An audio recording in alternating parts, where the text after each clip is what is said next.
சுத்தும் கடலுக்கரைய பார்த்து சத்தியமா கோயில் கொண்ட சுப்பையா, எங்க குப்பத்துக்கு குல விளக்கு நீ ஐயா.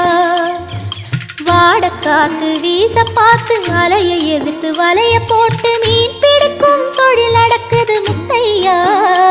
கரை மீன்